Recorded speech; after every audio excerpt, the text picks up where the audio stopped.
Hey everyone, welcome back to another Mattel Jurassic World Dominion review. Today we're taking a look at the new massive action Siamosaurus.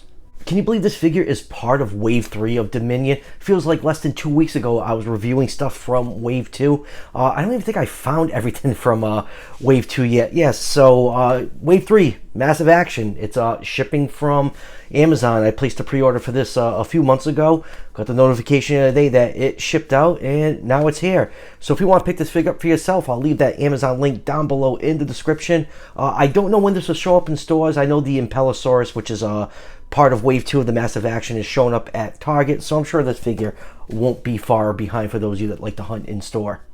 So yeah, this is Mattel's first quadruple Spinosaur. I have to say, massive action has been the strongest figures in the main line. I've enjoyed all the ones that have come out so far, so I was really looking forward to this, and I haven't even taken out of the package yet, and it looks like a really fun figure. So let's go over the package really quick before we crack this figure open. Comes in the Dominion style package that we've been seeing since the line first came out. Rex in the background, nighttime sky, all that mumbo jumbo on how the action feature works, and DNA scan code. Turn it around, you get a picture of how that massive action works. Chomp. And down here is the other figure available in this wave. I'm assuming the Impellosaurus is going to ship with it when it shows up in stores, because I think the Siamosaurus was shipping with the Impellosaurus. So that will do it for the packaging. Let's crack this thing open and take a closer look. And let's start with a nice 360-degree view of the Siamosaurus. A really, really interesting figure. It just looks like Mattel just got a crocodile body and just slapped a Spinosaurus head on it, which is essentially what they did. But you know what? It's so utterly ridiculous. I respect it, and I really, really like how this figure is. It's just so absurd in existence. How can you not appreciate it? Now, obviously, we know a ton about Siamosaurus. We know exactly what this animal looked like. Just kidding. This dinosaur is literally only known from teeth. This is actually a real-life Spinosaurus tooth, so we know it was a Spinosaur, and that's about it. But, you know, we have enough material from different species. We can kind of gauge, you know, what this animal looked like. Definitely didn't look like this, but it is kind of nice that they did give us a quadruple Spinosaur. You know, with all, you know, Spinosaurus changing how it looks every year. They can't do it with the Jurassic Spinosaurus, but at least they, you know, kind of did it with another species. The coloration, this is the other, you know, the pose doesn't bother me. Like I said, the paint on this figure really does, or lack thereof.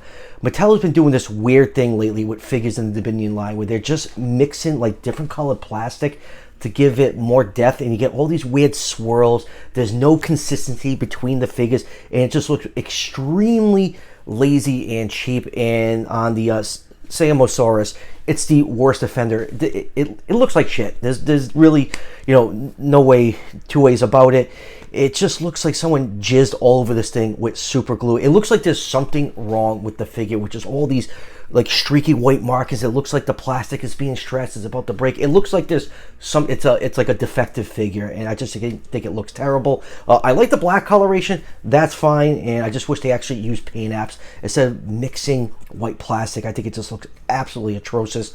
Like the bright red sail, and, you know, the red for the head, that gives us some nice contrasting colors, but man, that paint job just blech. And now for some quick measurements. This figure, if you measure along the curve of the tail, is about 14 inches long, or 36.8 centimeters, and about 5.5 inches tall to the top of the sail, or about 14 centimeters. So, like I said earlier, Siamosaurus is only known from teeth, so the size estimate is all over the place. It's estimated to be between 17 to 30 feet long, or 5.1 to 9.1 meters. So I'll put this figure somewhere in the 114 all the way to the 125 scale range. And now let's zoom in and take a look at the goofy looking head on this figure. Very, you know, basic general Spinosaurus shape, like, you know, just has like the profile kind of down, but from the front it is really, really wide. And then looking at it from the side, all the teeth are painted in off-white color. A little bit of sloppy paint and paint rub on mine, but man, those teeth go all the way back past the eye. It's so bizarre to see teeth that extend past the maxilla. Those are, you know, the teeth-bearing bones of the skull. Mattel does it every once in a while. I think Even the Pyroraptor in Dominion had teeth that went that far back. So yeah, really, really odd to see them all the way back. It really gives this thing a goofy ass look. The lower jaw is cast in this nice peach color, nice scale detail all over the figure, especially on the head. Here's a view from the top. You can see that orange paint transitions into that black. Inside the mouth, you got some nice detail for the tongue and gums. Roof of the mouth is also done in glossy pink plastic. You have some throat coloration that ends right at the base of the neck. You have a little dewlap hanging down, some large rows of scales here and there. You know, it has a very armored crocodile look all over the body. Going down to the front legs, you have, you know, basically crocodile front legs. The claws aren't painted in. Same thing for the hind legs. You have 4 claws on the front. You have a lot of crocodile-like scales on the thighs and calves. Right here, you have some scoots. And if you pop it up, there is the scan code for the fax app. You do have some bright red for the sail, a little bit of black paint come up here. You can see all the jizz marks from all the stupid white plastic that's all over this figure. Like, I really do enjoy this figure, but it just looks absolutely terrible. Just this white, I don't know what they're thinking. I feel like they're just cutting corners with the main line and just throwing the budget at the Hammond collection, which I'm okay with, but like just find a balance. The main line could really be, you know, supplemental to the Hammond collection if they just improve the paint apps. Yes, I know they have to have gimmicks and these things are marketed towards kids, but they definitely can improve in the paint department if Mattel really wanted to. And then on the underside, you have very crocodile, gator-like underbelly. Then you have a sail underneath the tail. Mattel always likes to do that, add like, you know, some kind of like ornamentation underneath the tails of their dinosaurs, whatever. It's artistic liberties, doesn't really bug me too much.